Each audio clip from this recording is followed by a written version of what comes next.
Welcome to Solid Signal. This is a big week for the DirecTV HR34. It finally gets the high-definition user interface that the HR24 and other receivers have had for some time.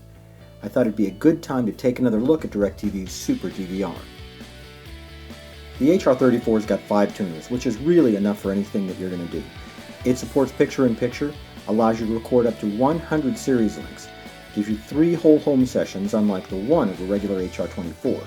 It's compatible with other receivers unlike Dish's Hopper, and with Samsung televisions, it's going to let you go RVU, which means no receiver at the television. With Dish's Hopper DVR having a 2TB hard drive, a 1TB all of a sudden doesn't seem really impressive.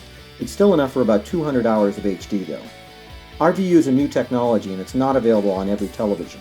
There are no adapters that turn an older television into an RVU TV. The HR34 is a little slower than an HR24, and it's got an incompatible IR port, which means you can't just hook a Slingbox up to it without a blaster. And like other DirecTV DVRs, it's hard to manage over the website. Let's take a look at the DirecTV HR34 DVR. The first thing you're going to notice about this DVR is it's really big. It's a lot bigger than an HR24 DVR.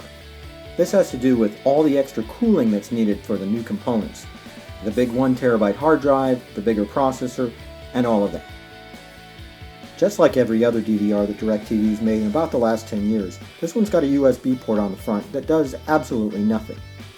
Looking at the other side of the DVR, there's a flip open door, which is where the access card goes, it's where the reset button is, and there's usually a sticker there that tells you the receiver ID. Looking at the back of the DVR, you're going to see one coaxial input. All 5 tuners share the same input, which means that this receiver is only designed for use with DirecTV's Swing system. Let's look past the infrared port since it doesn't seem to actually work with anything and talk a little bit more about the Ethernet port.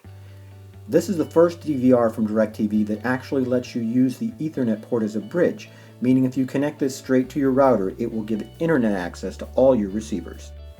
When you look at the outputs, there really aren't as many as there used to be.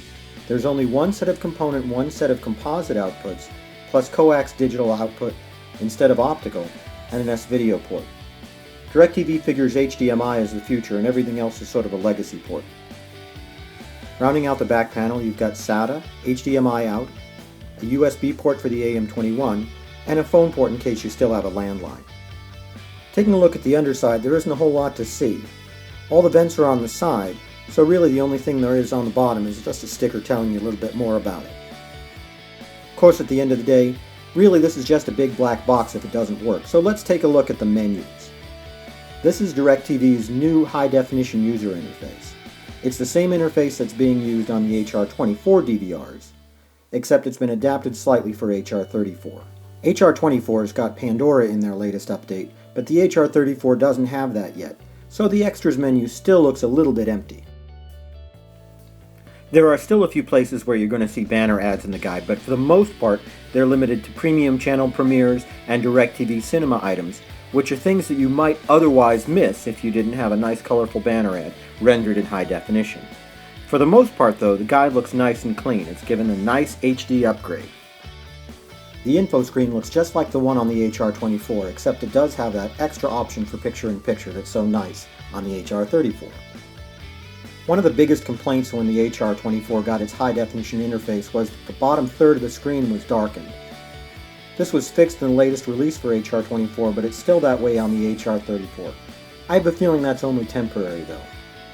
That concludes our review. Thanks for watching.